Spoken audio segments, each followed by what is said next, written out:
Un interessante convegno oggi organizzato dal lato SRR Agrigento che parla delle 4R. Ecco, qual è la situazione in atto e quali consigli anche dare? È un convegno che si inserisce nell'ambito della settimana di recupero dei rifiuti organizzata in tutta Italia e che vede la Sicilia come prima regione rispetto a tutta Italia. Ha fatto ben 600 interventi grazie all'impegno dell'assessorato, del Dipartimento, dell'ingegnere Cocina che è il direttore generale, e quindi anche noi ci siamo adeguati e abbiamo di buon grado accettato l'organizzazione di questo convegno, perché abbiamo anche invitato una scuola, il liceo classico Empedocle, ne faremo altri con le scuole, perché il ciclo integrato dei rifiuti più che altro è una questione di cultura e essendo una questione di cultura è logico che i primi a essere protagonisti sono le scuole, perché da lì nasce tutto. Abbiamo organizzato questo convegno, un po' stiamo parlando delle caratteristiche del rifiuto, stiamo dicendo alcune realtà, in questo momento sta parlando per esempio il dottore Amel che è l'assessore di Agrigento, alcune realtà che abbiamo avuto molti risultati, diciamo in certe realtà anche eccellenti. Siamo all'interno della settimana europea per la riduzione dei rifiuti 2019. Mi onoro di rappresentare il Dipartimento Acqua e Rifiuti che è promotore a livello nazionale di queste azioni, di questi interventi. La Sicilia oggi può dire che ha organizzato 600 azioni per parlare di riduzione dei rifiuti. La nostra provincia come è messa, ingegnere? La provincia è in crescita, a livello percentuale si supera il 50% come media provinciale, ma ci sono comuni che superano largamente il 65%.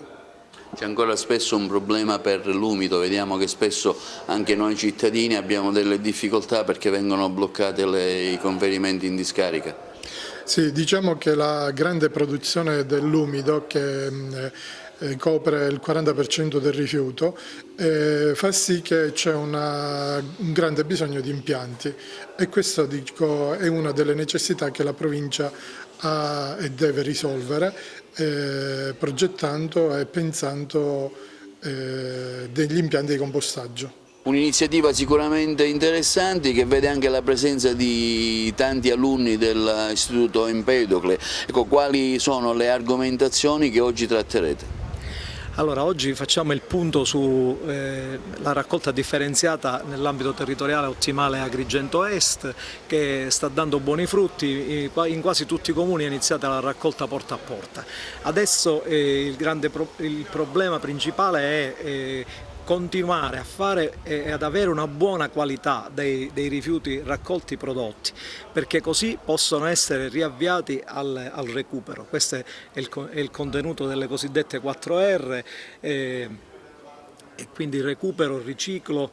L'ordine degli ingegneri con l'ingegnere Zica ha aggiunto un'altra R che sarebbe ristrutturazione degli edifici e quindi avvio anche al recupero dei materiali, corretto recupero dei materiali.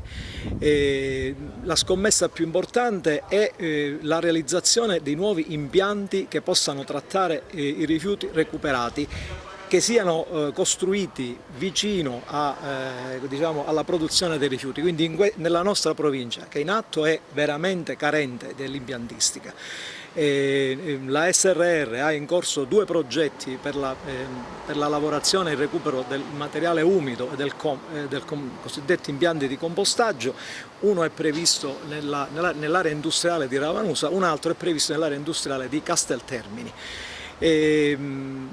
Stanno nascendo anche diverse iniziative private, già esistono iniziative private nel settore del recupero della carta, del vetro, dell'alluminio, eccetera. E quindi siamo avviati verso una buona strada, non più quindi smaltimento dei rifiuti nelle discariche in forma indifferenziata, ma bensì recupero e avvio al riciclo di tutto il materiale che viene recuperato nelle nostre case e nelle nostre attività commerciali.